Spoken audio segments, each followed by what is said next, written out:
Olá, tudo bem? Eu sou o escritor Carlos Araújo, autor do livro Um Brinde ao Nada e apresentador deste podcast Pense Comigo, no canal Estúdio, no podcast Estúdio 48. E hoje nós temos aqui um convidado muito especial, o Luiz Afonso, psicanalista, escritor, e ele vai falar sobre um assunto de utilidade, de interesse público, que diz respeito a todos nós. Como vai, Luiz Afonso? Tudo bem? Boa tarde, tudo bem? Vai tudo bem, graças a Deus. É uma honra poder ser recebido por vocês aqui hoje. E temos aqui para ajudar nessa conversa o jornalista Lucas Lorde. E aí, Lucas? Oi, tudo bem, Araújo? Queria agradecer a presença do Luiz Afonso aqui. Estamos aqui em mais um episódio do Pense Comigo. Vamos falar de um assunto aqui muito importante e lembrar para as pessoas que estão assistindo para seguir as redes sociais do Pense Comigo, as redes sociais do Estúdio 48. No Instagram tem os cortes, onde você pode acompanhar lá todos os episódios. E no YouTube do Estúdio 48 e do escritor Carlos Araújo, você pode ver também os vídeos integrais. Então no Instagram tem os cortes e lá mesmo no Instagram tem os links que você aperta lá e você vai direto para o vídeo integral. E também lembrar que era hoje que a gente participou da Feira do Livro no Pacaembu, que foi um momento muito especial, assim. A feira estava com muitas pessoas, assim, foi um grande evento e a gente teve que usar lá de psicologia também, porque a gente teve que entrar na mente das pessoas para tentar vender o livro lá. Então foi um momento muito especial. A gente tinha ido lá em 2022, que já, assim, acho que era a primeira ou segunda edição da feira. E daí a gente voltou esse ano, assim, a estrutura muito maior, porque a cada ano vai aumentando mais pessoas, a estrutura vai ficando cada vez maior. Então foi, assim, um momento muito especial, né, Araújo? Foi o momento em que o autor vai ao leitor. E sendo uma feira de livros, é o lugar exato para você fazer esse corpo a corpo com o leitor. E foi legal a experiência. Eu saí com o livro mostrando assim, e você perde toda a timidez, né? E senti que o título, a capa chamaram a atenção e conversamos com algumas pessoas sobre o livro e a atenção que elas demonstraram foi legal. É aquilo lá, né? A próxima etapa do livro, né? Assim, depois de escrever, depois de editar e publicar, a próxima etapa é o escritor buscar os leitores, porque sim, o escritor precisa muito dos leitores para manter o livro vivo, para manter o livro assim em evidência. Então, a gente foi lá buscar os leitores e foi uma experiência assim muito agradável. E esse assunto, o livro, tem a ver também com o nosso convidado e o tema de hoje. O nosso convidado acaba de publicar o livro Depressão, um silêncio destruidor. O autor, que está aqui conosco, Luiz Afonso. Vou aproveitar esse momento para ler aqui um perfil do Luiz. Luiz Afonso, natural do Rio de Janeiro, e ele reside no interior de São Paulo desde 2004. Psicanalista, terapeuta holístico, pedagogo e escritor. Atua na promoção da saúde mental, com empatia e escuta ativa. Fundador do projeto Saúde Mental a Todos, é um defensor da valorização da vida, da prevenção ao suicídio e do acolhimento emocional em todas as esferas da sociedade. Sobre o livro Depressão, um silêncio destruidor. Mais do que um livro, é um convite ao diálogo sobre dor, solidão e a urgência de ouvir quem sofre calado. Com uma linguagem acessível e sensível, a obra traz reflexões, vivências e caminhos para quebrar o silêncio que destrói por dentro. Eu estava lendo aqui a sinopse do livro, que está na contracapa. Lucas, eu peço para você fazer o favor de ler para nós. Tudo bem, eu leio. Ela também amplia essa descrição. Primeiramente, assim, mostrar só a capa do livro aqui, ó. Se o Pudim puder aproximar. Só mostrar a capa aqui, ó. Aqui, ó, Depressão. Eu vou ler aqui a sinopse.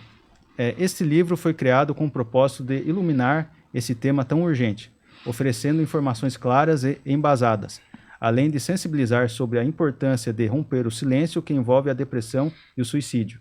A conexão entre essas duas condições é profunda e alarmante. Muitas vezes, o desespero causado pela depressão leva à ideação suicida, que, sem a devida intervenção, pode resultar em uma tragédia evitável. Reconhecer os sinais, entender as causas e saber como agir são passos cruciais para salvar vidas. Eu li bem, Araújo? Sim. Beleza. Perfeitamente. Muito bem. Viu, Luiz? Primeiro, antes que eu esqueça, porque depois a gente entra no fluxo, no ritmo da conversa e acaba esquecendo um dado importante para o leitor. Onde achar esse livro? Quem se interessar, como é que é o acesso? Esse acesso ele vai estar na verdade, o livro ele vai estar à venda já na uClub, se não me falha a memória. Depois eu vou compartilhar o link com vocês, e que é, na verdade, uma parceria com a Amazon, né? É uma parceria com a Amazon. Ainda tem alguns exemplares ainda a dispor comigo para quem mora na cidade de Sorocaba e região. Consigo entregar pessoalmente, consigo ainda levar e fazer uma assinatura. Isso acho que é uma coisa que é primordial. Não se trata só de um livro, não se trata só de uma assinatura, mas se trata de uma mudança de vida também, né? Esse livro. E para entrar em contato com você, o seu Instagram, qual é o contato? O Instagram é psic.luiz com S Afonso. Aí o contato vai ser 15 991 38 60 10. A gente começa, geralmente, quem é você? Porque aqui foi uma descrição resumida, né? Você, como eu disse aqui, é do Rio de Janeiro. E como é que foi a sua transferência para o interior de São Paulo? Conta um pouco sobre a sua vida, por favor. Essa pergunta parece que é fácil, mas ao mesmo tempo é difícil, né? Difícil. Falar quem é você, né? Luiz Afonso por Luiz Afonso, né? Assim. Falar sobre, né, o autor, sobre mim, eu falo que assim, todo mundo vai encontrar dificuldade, porque a gente sempre vai falar assim, cara, aqui agora, como vai ser? Mas resido no interior de Sorocaba, não. Já tive o prazer de morar em Peró, Boituva, Votorantim e Sorocaba. E agora Sorocaba finalizar. Mas eu conheci o interior de São Paulo através da Marinha do Brasil, né? Em 2004 eu tive o prazer, a honra de vir para cá. Na honra mesmo de conhecer e me apaixonar pela cidade. Tanto que quando chegou o tempo de eu ter que voltar para o Rio de Janeiro, eu fui muito contra a minha vontade, tive a honra de chegar lá e de fato, viver um momento não muito legal e ter a honra de voltar para cá novamente. Então, eu sou natural do Rio de Janeiro, 40 anos, já vou falar 43, 40 anos, Tenho meu irmão que mora aqui, meu irmão mais novo que mora aqui também, na cidade de Votorantim. E ser parte, hoje eu falo que eu sou mais sorocabano do que carioca, porque com 40 anos eu tô meio a meio. Esse ano já passa mais à frente, passa 21 pelo interior de Sorocaba ou de São Paulo e 20 no Rio de Janeiro. Mas é uma honra, de fato, residir nessa cidade. Você falou que foi da Marinha, é isso? Isso, eu tive então, o prazer você era militar ou civil prestando serviço na Marinha? Fui civil prestando serviço na Marinha. Seria no Centro Experimental Aramar? Isso aí. Na verdade, quando eu vim para cá foi numa viagem missionária, e assim, gente, vir já sabendo que eu não ia voltar. E quando eu contei isso pro pessoal, falou assim, como assim, cara? Eu vou, mas eu não vou voltar, gente. Eu vou. E como assim você vai morrer? Não, eu vou, mas é uma experiência nova que eu vou viver. E posso dizer que o começo não foi muito bom, essa questão da adaptação. Ela é muito complicada, né? Sair de um local, de origem, aonde a gente carioca é carismático. Eu falo que é carismático. Fica lá em casa, dorme lá em casa, passa a noite lá em casa, come com a gente. E eu lembro que quando eu vim pra cá, a gente esperava da mesma forma. Totalmente oposto, gente. Isso é totalmente oposto. Eu falo que hoje eu me adaptei a isso, hoje eu me acostumei a isso, mas você dá bom dia e você receber dia. Quando você não recebe nenhum dia, você só recebe um how.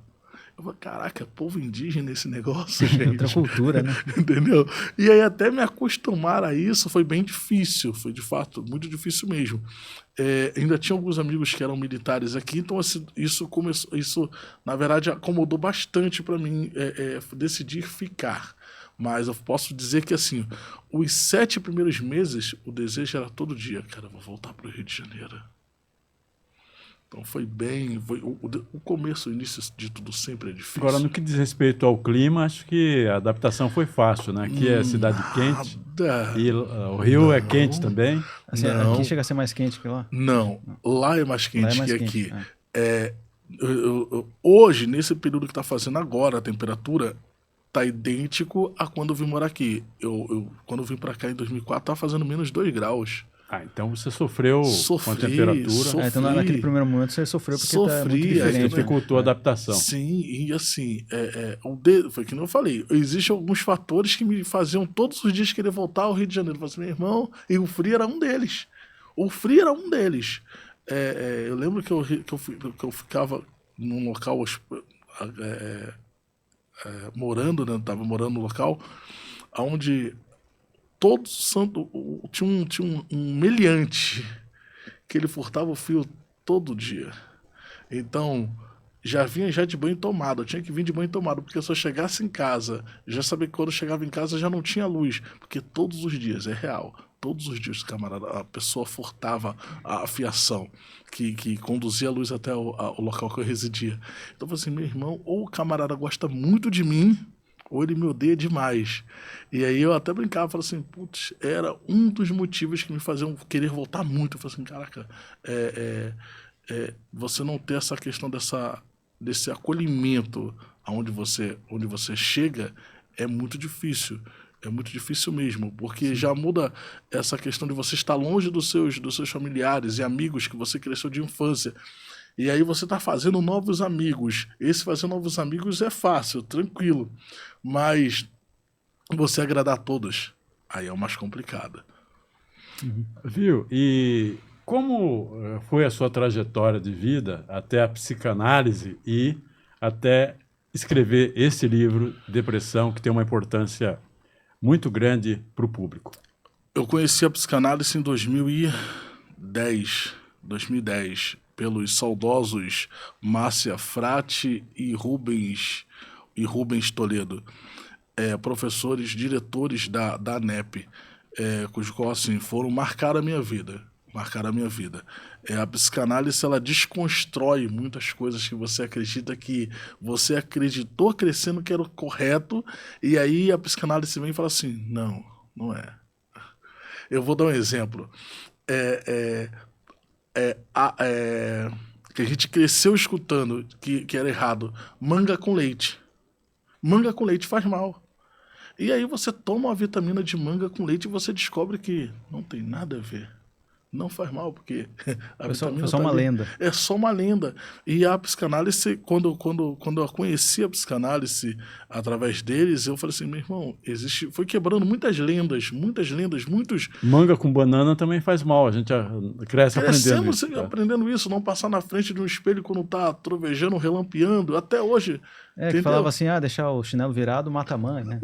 Então foram lendas que foram quebradas, que eu falo assim, gente, hoje a psicanálise, para mim, ela é muito, muito importante. Eu falo importante para não só para uma cura, mas a psicanálise ela é uma cura através da fala.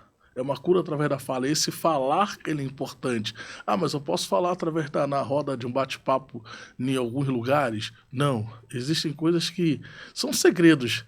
E é esses segredos que se tornam importantes na terapia.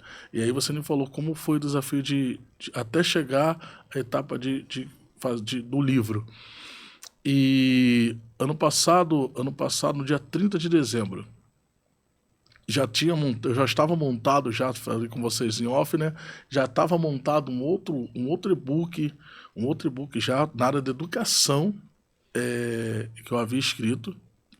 E no dia 30 de dezembro, como de costume, sentado, vendo alguns comentários no Instagram, uma senhora líder do grupo de oração, se suicidou dentro da igreja. Ano passado foram 17 suicídios que vieram à rede nacional, à mídia. E esse me chamou muita atenção, não só porque ser uma senhora, não só porque ser dentro de da igreja. E isso que foi mais impactante, dentro da igreja. Porque acabou com o ano novo da igreja e com o ano novo da família. E os comentários, os 7 primeiros comentários foram comentários acolhedores. Comentários de fato que vinha de encontro à família e a dor que essa família estava passando. Os demais comentários foram muito, muito fortes. E eu lembro que, como num bate-papo, eu falei, Deus, caraca, por que Augusto Cury não escreve um livro falando sobre o que é depressão? Por que Hernan Dias Lopes não escreve um livro falando de fato o que é depressão, contando de fato? E aí eu comecei a dar detalhes que nesse livro tem. Relatos de pessoas que superaram a depressão, porque o que eu estou ouvindo aqui não é de fato o que é a depressão. As pessoas ainda não conseguem entender que quem tira a vida quando está passando por isso não é a questão de tirar a vida, de dar um fim à vida, de dar um fim à dor. E isso é muito importante. Nós só falamos sobre saúde mental 2 vezes no ano, gente. Como se os outros meses não fossem importantes. Só falamos de saúde mental janeiro, início do ano, tá, beleza, uma perspectiva de, olha, vamos de fato levar a saúde mental a sério, perfeito, em setembro, que é a prevenção ao suicídio. Mas dezembro é o maior confronto para aquele que está enfrentando a dor emocional. Uhum. E aí eu falo que tudo está ligado à saúde mental. Maio é o mês de prevenção à questão do abuso sexual à criança. Mas uma criança que foi abusada sexualmente, ela precisa de um tratamento psíquico. Outubro é o mês rosa. Uma mulher vai no médico, como de costume, descobre que está com câncer. Essa mulher vai ter um emocional abalado. Então, automaticamente, ela precisa de um acompanhamento médico e mental. Para nós homens também, novembro, o homem vai ao médico como de costume, entre aspas, né? É forçado a ir ao médico. E aí esse homem descobre que tem câncer na próstata. Para esse homem, a vida zerou ali, acabou ali, porque a perspectiva de um câncer na próstata é quase nunca o cara sair dessa. Então, assim, eu falo que a importância de se falar sobre saúde mental de janeiro a janeiro, isso é muito importante. Independente do tema que for, você precisa falar sobre saúde mental. Quem deve falar e estimular esse intercâmbio de comunicação sobre esse assunto? Olha, hoje eu posso dizer para você que todos. A tecnologia está aí de uma forma avassaladora. Todos podem falar? Sim. Todos podem falar. Existem profissionais que vão tratar desse assunto, como o psiquiatra, o psicólogo, os psicanalistas. Eles vão tratar desse assunto, mas falar, conscientizar, isso é de extrema importância. Porque, eu vou ser bem sincero, eu falo que são respostas prontas. A pessoa chega até a gente e fala assim, olha, putz, eu não estou dormindo bem, cara, estou estressado, estou preocupado, tá, isso, aquilo, outro. E quando a gente para e olha para a pessoa, se a pessoa tiver um carro do ano, uma casa num condomínio legal, tiver uma conta bancária, a gente fala assim, meu irmão, para, você precisa tomar vergonha na cara, não, para com isso. O pensamento em si, dentro da nossa mente, já tá de brincadeira. Aconteceu com vários famosos, assim, né? Sim. Aconteceu com, por exemplo, pega o Chorão, por exemplo. Pega o vocalista lá do Linkin Park, o Chester Bennington. Você olha assim pra ele, o cara famoso, tinha filho, o cara tinha todo o dinheiro do mundo e se suicida. Você pensa, nossa, como assim? O cantor lá, o vocalista do Audioslave também. Então tem muitas pessoas assim que você olha assim, pô, o cara tem tudo. Chris Cornell. É, o Chris Cornell. Isso. Tipo, você olha assim, nossa, a pessoa tem tudo e daí mesmo assim entra num estado de depressão e acaba se suicidando. Você pensa assim, nossa, como que isso é possível, né? O porquê? E aí as pessoas... As pessoas não param para pensar no seguinte, desde quando essa pessoa está lutando? Desde quando ela está se esforçando todos os dias para apresentar que está tudo bem? A gente não leva em consideração isso. A gente não leva em consideração desde quando isso? Desde quando isso? Desde quando? Porque temos aquele hábito, eu falo que para o homem é muito mais difícil expressar isso. Eu não estou bem, porque a gente cresceu escutando. E essas falas que escutamos lá no passado, isso repercute ainda hoje.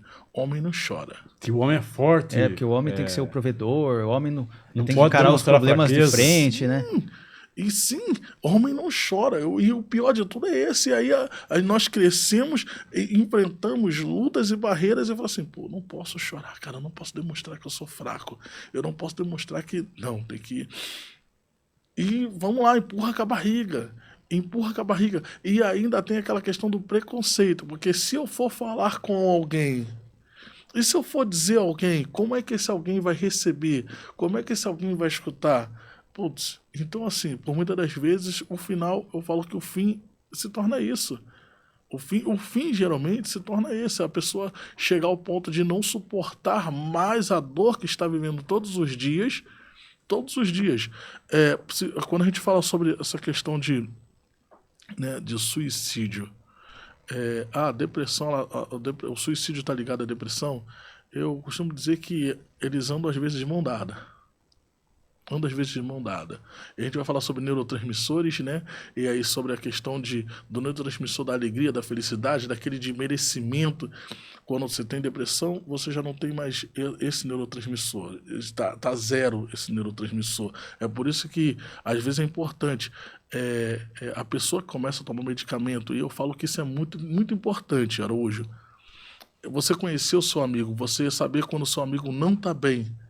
E é esse o girar de chave que para mim é importante. Você saber que seu amigo não tá bem e você poder dizer para ele o seguinte, meu amigo, não tá bem com você, né? Pô, não tá, cara. Putz, olha só, vamos fazer o seguinte, vamos marcar uma visita no psiquiatra. Pô, mas eu não sou maluco. Não, mas em momento não falei que você é maluco. Eu estou dizendo que o psiquiatra é o cara que vai ver como é que você tá, cara. Eu tô percebendo que você não tá bem. Você não vai sozinho, cara, eu vou com você. Vamos fazer o seguinte, depois que a gente marca a consulta, mesmo que seja um particular, você não tem dinheiro, eu pago para você. Isso é amigo. Eu pago para você. E aí, após a consulta, a gente passa na padaria real, a gente come uma coxinha. A gente bate um papo, mas eu vou com você. E isso tudo já muda. Só que, na realidade, não é isso que acontece, gente. E, nesse caso, qual que é a melhor maneira de identificar uma pessoa assim que está com depressão? Porque tem casos assim que a pessoa... Você vê que a pessoa está realmente triste, você identifica, mas tem casos que a pessoa está agindo de forma normal. Assim, a pessoa está alegre, está agindo assim de uma forma assim que você olha assim, a pessoa é feliz. Mas por dentro ela está destruída, ela está morta por dentro. Então, às vezes, ela acaba fazendo a coisa assim que ela não faria. Então, como que identifica assim, uma pessoa? Porque às vezes ela está alegre, às vezes ela pode estar muito triste. Tem um jeito assim de identificar uma pessoa ou só mesmo conversando com ela, pedindo para ela se abrir? Então, a gente poderia entrar nessa questão da bipolaridade, né? A bipolaridade e depressão. Né? Saber identificar a bipolaridade do que a depressão. Mas eu vou falar somente sobre a depressão, não vou falar sobre a bipolaridade hoje. Uhum. Mas é muito importante focar na mudança de humor. Desde quando esse humor mudou? Frases como, eu já não aguento mais, seria melhor para mim morrer, eu já estou a ponto de desistir. Qual é a frequência que essa frase ela é dita? Com que frequência essa frase é dita? Porque todo mundo já pensou em chutar o balde. Uhum. Todo mundo já olhou e falou assim, rapaz, putz, vou ser bem sincero, que vontade de desistir. Mas qual é a frequência que essa pessoa tá dizendo? Qual é a importância que ela está dando nessa frase? De dizer assim, eu já não aguento mais. O que aconteceu? Por isso que eu torno de novo a repetir. Essa escuta ativa, essa escuta sem julgamento, essa escuta de que o outro vai sentar de frente a você e vai ser visto como um ser humano, não como o seu parceiro de copo, não como o seu parceiro de roda, não como o seu colega de trabalho, mas vai ser visto como um ser humano. E é aí que está. Um colega não consegue fazer isso por muitas das vezes. É aí que entra a terapia. É aí que entra os profissionais da saúde, que vão... E é muito importante falar sobre isso. Um escutar sem julgamento. Mas eu traí a minha mulher, eu fiz isso e fiz aquilo outro. uma escuta sem julgamento. Porque quando você vai para a terapia, a primeira coisa que eu penso assim, eu vou pagar para alguém ficar me escutando? Eu vou pagar para alguém para ficar me escutando? Só que existem alguns porquês.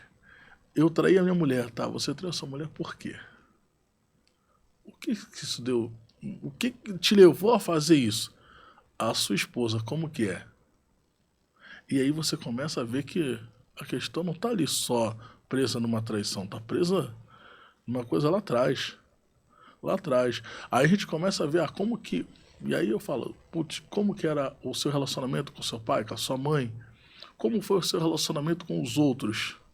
Então, uma frase que o saudoso Rubens dizia era que se a psicanálise entrasse dentro dos presídios, muitos dos que estão presos não estariam lá. E hoje eu concordo com ele. Muitos dos que estão não estão.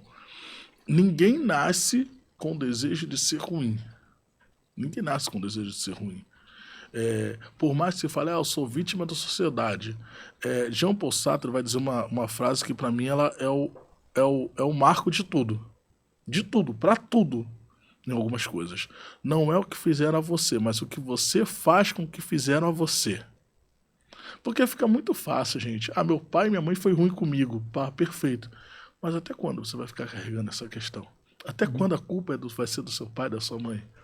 A culpa é do meu patrão que não me olhou com o olhar de profissional que eu era. Tá, perfeito. Mas até quando você vai se permitir ser escravo do seu patrão? Até quando? Eu conheci uma senhora, posso citar o nome porque tem muitas, né? Conheci uma senhora numa das minhas vindas do Rio de Janeiro para Sorocaba e eu lembro que foi 2016 ou 2017, era quando eu, na verdade, estava acontecendo algo no Rio de Janeiro que me deixou muito chateado. Eu vim sem o desejo de falar com ninguém. E eu falei, Deus, olha, com todo respeito, o senhor sabe que eu gosto muito de conversar, senhor, mas hoje eu não quero ninguém ao meu lado. No primeiro ônibus, perfeito. No segundo, que é do Rio de Janeiro para cá, sentou uma senhora ao meu lado. Eu coloquei o fonezinho de ouvido no ouvido, falei assim, aqui é o meu marco. Coloquei um negócio nos olhos, falei, perfeito, vou daqui para Sorocaba sem ninguém me encher a paciência. Tava com a barriga cheia. E essa senhora me cutucou a primeira vez. Oi, você pode abaixar o banco para mim? Posso. Baixei o banco para a senhora. Cutucou de novo. Você pode ligar o ar para mim? Eu falei assim, meu Deus do céu. Apertei o botãozinho. Tá, falei assim, só isso que a senhora quer?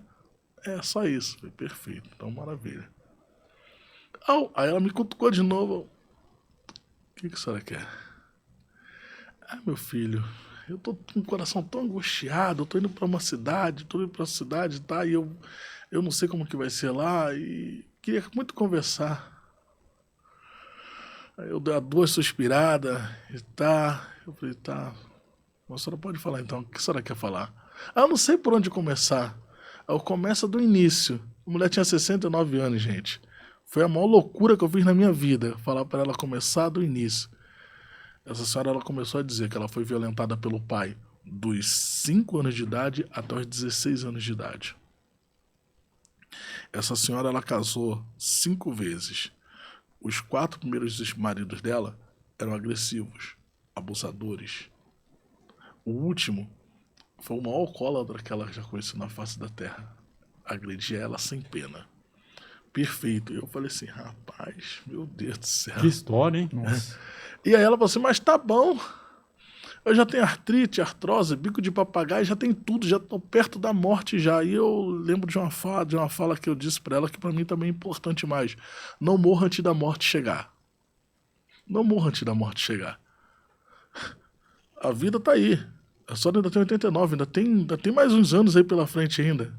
Ainda tem mais uns anos, mas faça desse tempo que resta para a senhora a diferença. Ela, Luiz, mas e aí? Foi como é o seu relacionamento com seus filhos? A senhora quando fala do seu pai para mim, a senhora tá carregando ele tá vivo? Não, já tá morto. Então a senhora tá carregando esse cara morto, abusando da senhora desde lá até hoje. Vamos ressignificar isso. bora. E eu lembro que foi uma terapia dentro do ônibus. Luiz, tem um lugar específico para terapia? Tem um momento específico para terapia? A minha terapia foi com aquela senhora dentro do ônibus. E encerrando da seguinte forma: ei, eu vou emprestar meu telefone à senhora. A senhora lembra o telefone de algum dos filhos da senhora? Lembro, só de 2 só. De cabeça? Não, eu tenho anotado, meu filho, na minha agenda. Eu falei, então liga para eles. Qual é a sua maior dificuldade ao longo da criação dos seus filhos de dizer para ele? O que a senhora nunca disse para esses meninos, a senhora vai dizer agora. E a senhora dizendo, te amo. Eu nunca fui numa reunião de escola sua. Me perdoa. 2 ainda segurou.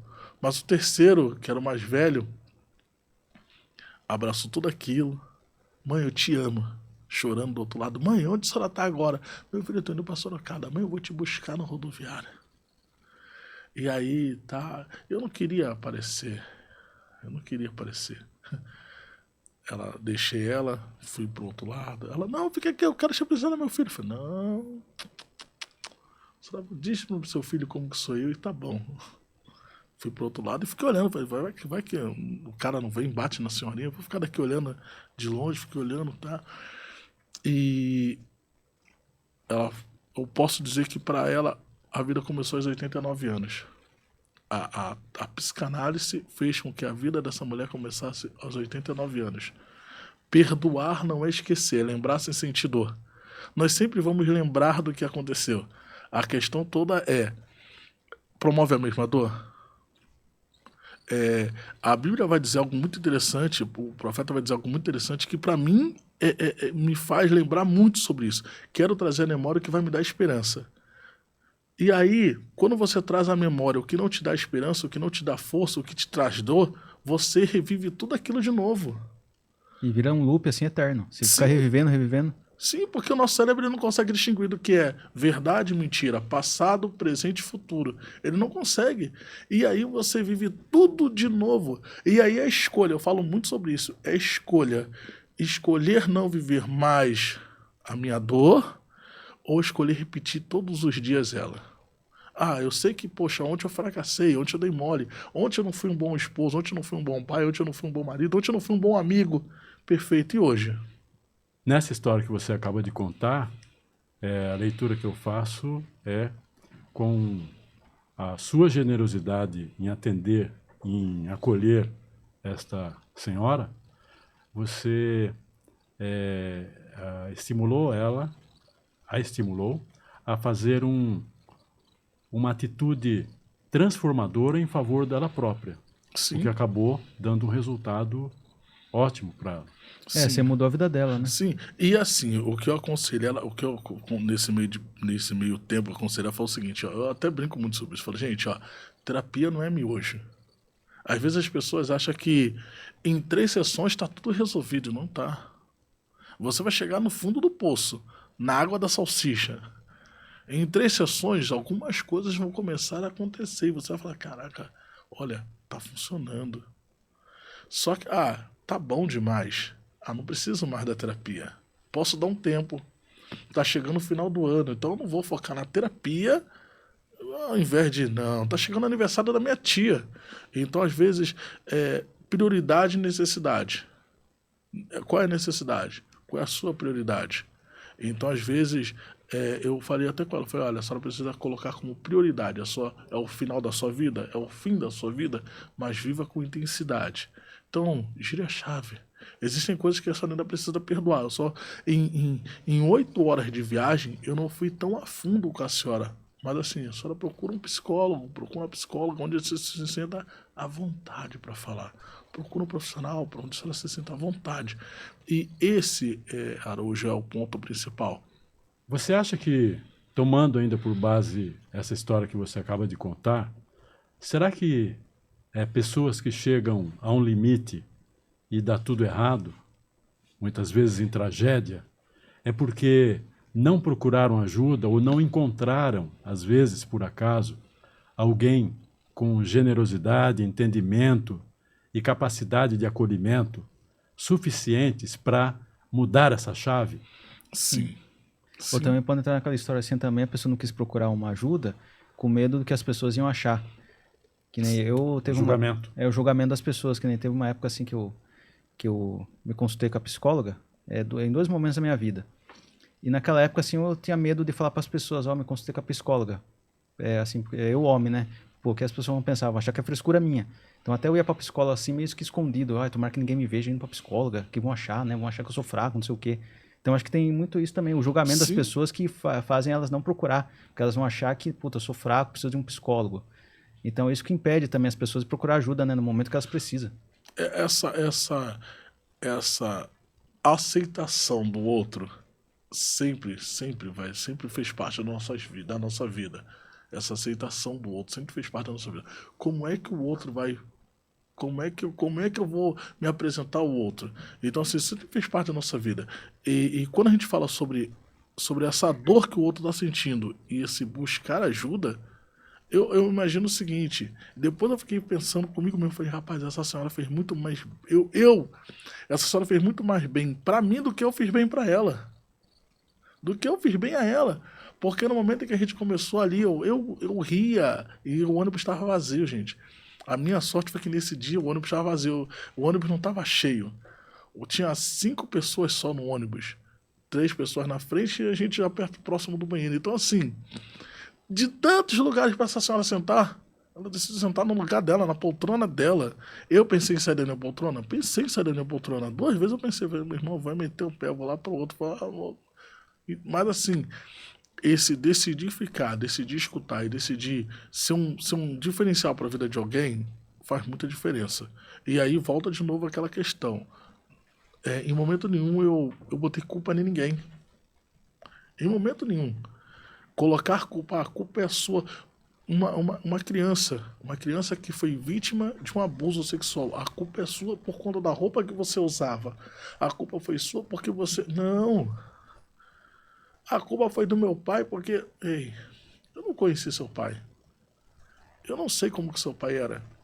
E quando a gente começa a olhar... Vou colocar assim, eu tenho meus 40 anos. E aí eu pego a minha mãe, 66, que ela completou ontem. A minha mãe ouviu muito pouco dos pais dela. Eu te amo. Minha mãe sempre teve uma dificuldade de fazer isso daí. E isso pra mim... era importante. Isso para mim como filho era importante. Isso como para mim, eu não estou dizendo como terapeuta, estou falando como filho, para mim era importante. Meu filho, eu te amo. Como você tá, meu filho? Para mim era importante.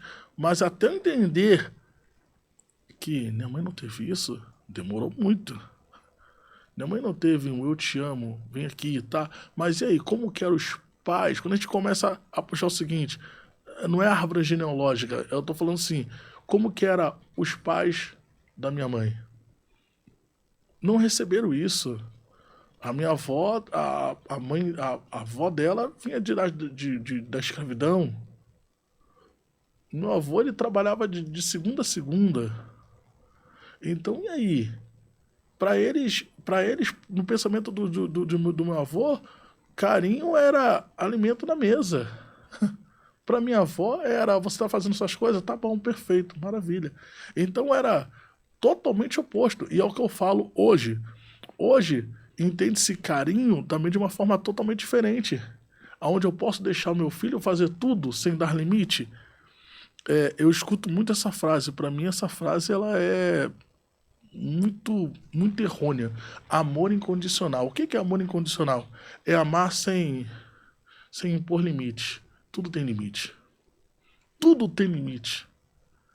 O não, ele faz parte da vida, como o sim vai fazer parte. O sim, ele faz parte, sim, mas o não, ele é preciso também. Acho que não é tão importante quanto o sim. Sim, nós precisamos ser frustrados. A frustração, ela nos leva à perfeição.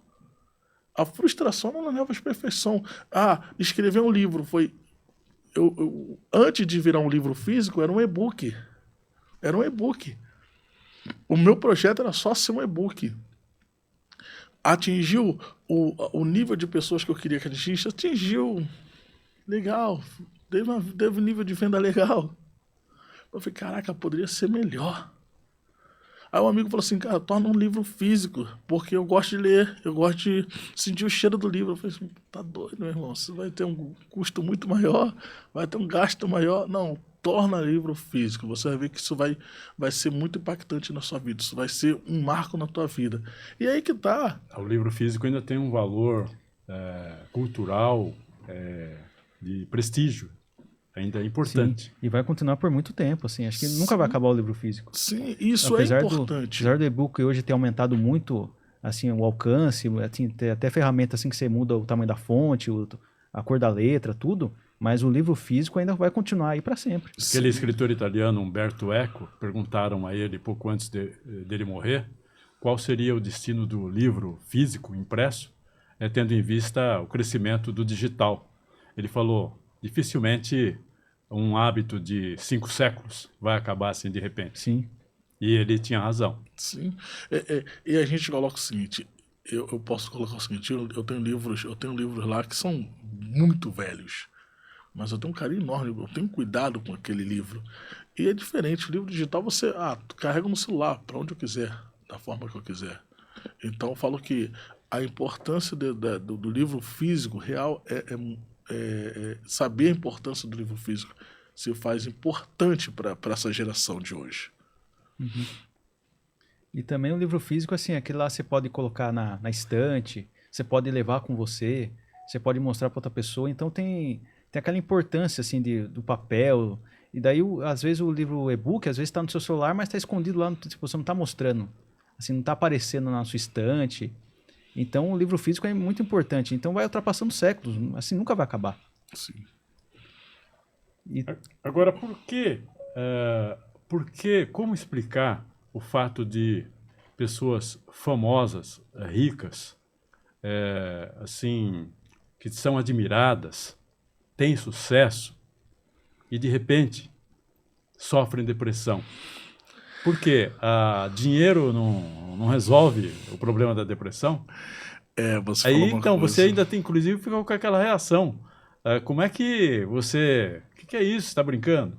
Você, às vezes, é uma mulher lindíssima, rica, famosa, muito admirada, do campo artístico e um sucesso incrível, e depois você descobre essa mulher sofria ou sofre de depressão. E, às vezes, você só vai saber disso quando aconteceu a tragédia, porque é um problema que não é aparente, você não vê. Ele é encoberto por sorrisos, glamour, Pode ser festas. alguma coisa que aconteceu no passado também, depois, né? Memória. E depois acontece uma tragédia, aí recuperam o histórico dela e ficam sabendo, essa pessoa sofria de depressão. A pergunta que você fez foi a pergunta, porque cresci ouvindo coisas sobre depressão, gente. Que depressão era coisa do demônio. A primeira coisa é coisa do diabo. Segunda coisa, que depressão só dava em rico. Depressão é doença de rico. Ansiedade é coisa de rico. Eu cresci ouvindo isso, falei, rapaz, é verdade, mano. O cara tem que acordar cedo, querendo ou não, o cara tem que trabalhar, não é opção, não é escolha, o cara tem que ir. Pronto, acabou. E não tem tempo dessa da depressão. Tá perfeito. Até que a gente, foi que eu falei, o amadurecimento, as experiências da vida. E aí você descobre que a depressão ela não respeita gênero, ela não respeita cor, raça, religião, nem as suas condições financeiras. Ela não respeita. Foi como eu citei, de onde surgiu, não é inspiração, mas de onde surgiu o girar de chave para esse livro virar livro. De uma senhora, de um ciclo de oração, que não era muito rica, não tinha condições financeiras legal. E aí veio a cometer o suicídio. Perfeito. Cristã, que veio cometer suicídio. Padre Fábio de Mello. É um padre. E em momento nenhum ele negou sobre a depressão. O Whindersson Nunes, comediante. E aí eu tô falando, vou citar só do Brasil para ficar mais fácil. O Wesley Safadão, tem outras atrizes também que com depressão. E aí a gente fala assim, gente, a gente não pode se apegar somente a essa questão de que é rico. E a riqueza não cobre isso? Não, porque ainda é ser humano. Às vezes tem algo que ele quer muito e não consegue, então os outros não suprem. Também pode ter E isso. esses casos de famosos aparecem justamente porque são famosos, mas entre a maioria das pessoas que é pobre e classe média, não, e anônimas, né? Aí não aparece. Ó, eu não posso deixar de E falar. acontece também, Eu não claro. posso deixar de falar sobre o projeto que nasceu ano passado no meu coração. Saúde mental a todos. Saúde mental a todos. Um dia específico na semana, eu saio para fazer trabalho com moradores de rua. Com moradores de rua.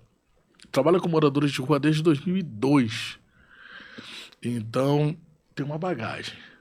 Eu carrego uma malinha já de experiência com moradores de rua.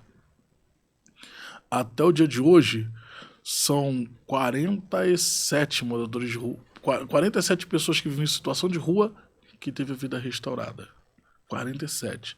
E eu até brinquei, eu falei assim, rapaz, eu quero encerrar esse ano com 50. Completo 41, vou encerrar com 50. É desafiador? É. Porque eu falo que são coisas que nós aprendemos que mantemos como realidade. Todo mundo, quando vê uma pessoa em situação de rua, fala assim, meu irmão, tá na rua porque quer. Tá na rua porque quer. É miserável, não chega perto não. Vai te roubar. Não chega perto não. Gente, é mentira. É mentira. Eu tive o privilégio de conhecer donos de empresa, médicos, advogados, em situação de rua. Em situação de rua. E aí é que tá o não julgamento. E quando eu falo saúde mental a todos... E grande parte dessas pessoas, você percebe que foi vítima de depressão? Sim, não só vítima da depressão, não só vítima da depressão, mas vítima de tudo que a vida vai propor para ela. Pessoas que tinham tudo na vida, um advogado, dono de uma empresa, dono de uma padaria, dono de uma rede de padaria, tinha tudo, mas por conta de uma companheira que o traiu, e aí com o melhor amigo que ele tinha, pra ele a vida acabou ali. Ele perdeu a companheira e perdeu o amigo. Entendeu? Isso acaba com o cara. Sim. Um outro que foi um advogado, ele perdeu a filha que ele mais amava. Ele tem 3 filhas, mas ele perdeu a filha que ele mais amava. Aquilo ali para ele foi o X da questão, foi o fim de tudo. Virou morador de rua. As perdas são uma das principais espoletas para a depressão, não? Sim, sim. E aí, como nós estávamos conversando, o reflexo do Covid, o reflexo daquilo que nós vivemos anos atrás, vai até 2050, segundo a OMS. Um reflexo. O reflexo daquilo que não teve tempo de cura, não teve tempo de um amadurecimento, de uma conversa real. Porque aí eu torno de novo a repetir. Como é que estão os médicos, enfermeiros, técnicos de enfermagem que se depararam, que viveram na situação de Covid? Como é que estão? Como é que estão eles? Ah, tá tudo bem com eles. Tá tudo bem até que ponto? Tá tudo bem até que qual momento? Eu costumo dizer que nada começa do nada. Nada é do nada. Sempre vai ter uma origem. Sempre tem uma origem. E aí, como nós estávamos conversando, era feito, no período de Covid, era feito o sepultamento com caixão fechado. Nós não tínhamos aquele privilégio de velório. Não tinha despedida. A despedida era pelo chamado de vídeo. Nós não tínhamos isso. Eu foi tenho tirado uma amiga isso. que eu não esqueço disso. Ela sepultou, depois de sepultar o pai a quem ela muito amava, ela disse uma frase: olha, não houve despedida e eu tive que reconhecer o meu pai pela tela do celular. Então, ela não havia ritual, né? Não havia isso, complicava a dor com os rituais normais, assim, tradicionais do velório, então, né? Já é uma dor lancinante. Já é uma dor assim, absurda. Imagine sem esses rituais, como que fica a dor? Imagina sem esses rituais, ela só pôde ver o pai dela no celular para reconhecer o corpo. Simplesmente tirou. Tirou de uma violência, assim, em termos de condição humana, indescritível. Você não alcança medir isso, quanto isso. Realmente isso causa um trauma terrível que vai durar anos os efeitos deles. E assim, você está falando de uma pessoa adulta, Adulta. de um adulto, uma criança de 8 anos de idade, 8 anos foi isso, 8 anos de idade, perdeu a mãe, 3 meses depois perdeu o pai, 3 meses depois perdeu a avó. E aí? Gente, a gente está falando de pessoas que foram significativas para a vida dessa criança. Um buraco que ficou, e aí eu torno de novo a dizer, o que foi feito? O que foi feito? Quando se fala sobre saúde mental, quando se fala sobre essa... Não estou falando somente sobre a dor, não estou falando sobre a depressão, estou falando sobre um conjunto. Um conjunto. Saúde mental. Por quê? Qual a importância da saúde mental? Qual a importância de saber que você está automaticamente equilibrado emocionalmente o suficiente? Como distinguir, Luiz, quem está equilibrado emocionalmente legal e quem está só fantasiando? Porque tem uns níveis, né? Porque a depressão é considerado o último estágio de uma tristeza profunda, porque assim, triste todo mundo já ficou, né? Quem nunca, né? Sim. Mas no caso da depressão, assim, o estágio de depressão, a pessoa fica assim, sem vontade de fazer até as coisas que mais gosta, né? Então a depressão seria isso, a pessoa assim quer ficar só na cama, não quer nem fazer as coisas que gosta, então isso seria o estágio de depressão, é isso? Um último estágio antes de acontecer tipo um suicídio. Podemos colocar isso, mas, que nem eu falei, nada começa do nada. Teve um início ali. Uhum. Teve um início. Quais são os sinais que tá se dando? Só que quem está ao lado, quem tá próximo, está percebendo de que forma. De que forma? Uhum. De que forma está sendo percebida? Hoje eu até agradeço muito, né? Agradeço muito, não posso deixar de citar sobre isso. É importante também aquele CVV, né? Isso. A pessoa pode ligar lá. Isso aí. Tipo aquele CVV, como que a pessoa liga, sempre tem alguma pessoa que Sempre atende. vai ter alguém para escutar. Esse alguém Sempre é um terapeuta, psicólogo? Não, é um voluntário? muitas das vezes é um voluntário. Tipo, a pessoa não precisa ser psicóloga, Não, terapeuta? é um voluntário. É um voluntário que vai estar do outro lado ali para te ouvir. Sim. Isso é importante? Sim, isso é importante. Essa questão de... torno de novo a repetir. Por que eu ligaria? Por que eu ligaria? Por que eu passaria horas da minha vida, ou momentos da minha vida contando que eu já não tô... Gente, isso é importante. Isso é importante. E hoje, quando a gente fala sobre saúde mental, foi decretada uma lei que agora as empresas precisam levar a sério essa questão da saúde mental. E eu agradeço muito, né? Eu agradeço muito ao seu Celso Braca, que é o diretor da empresa onde eu faço parte. E eu lembro que quando eu levei a ele esse projeto de tornar o livro um livro físico, tornar o livro um livro físico, e o porquê que eu gostaria de tornar o livro físico, ele não olhou sobre valores. Ele não olhou sobre valores. Ali a gente pode conversar não só de dono da empresa para funcionário, nós podemos conversar de homem para homem, de uma transparência.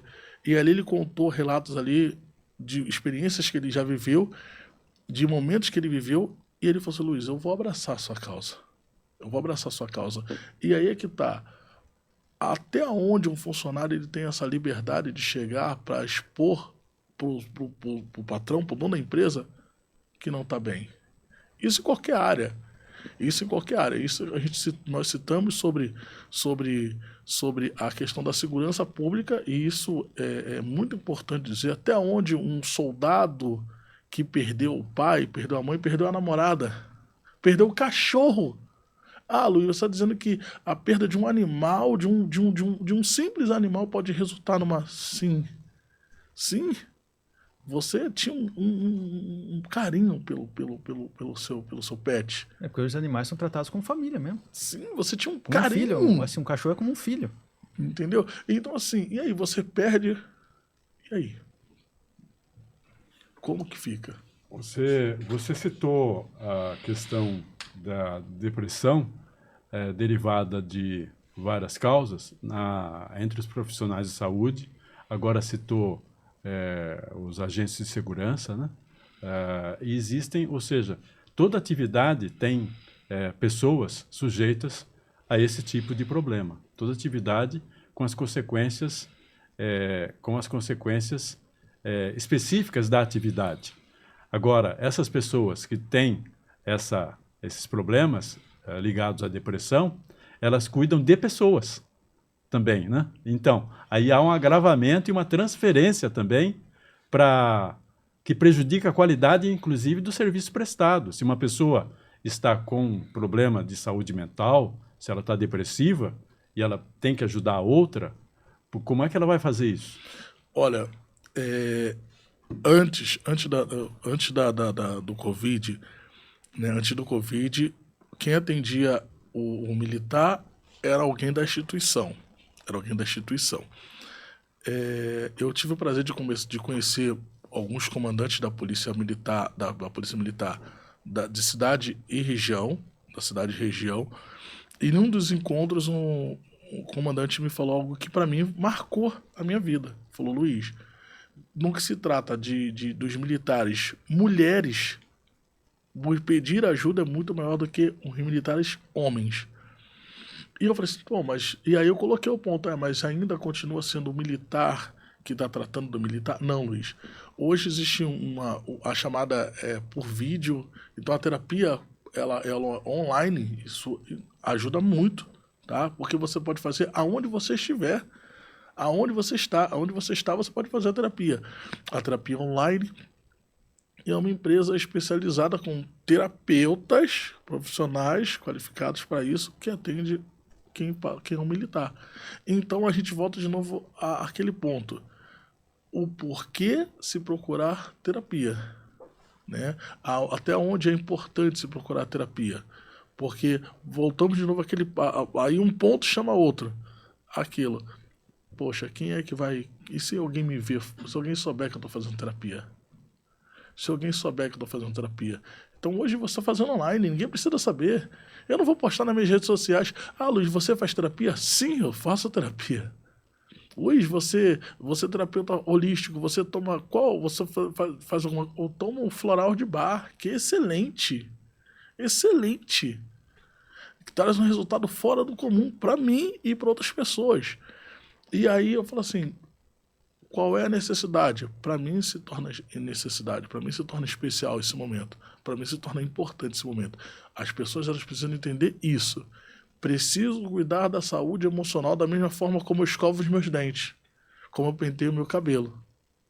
E com certeza o livro Depressão, um silêncio destruidor, conta essas histórias ilustrativas desse assunto importante e também traz reflexões que ampliam o nosso entendimento dessa questão.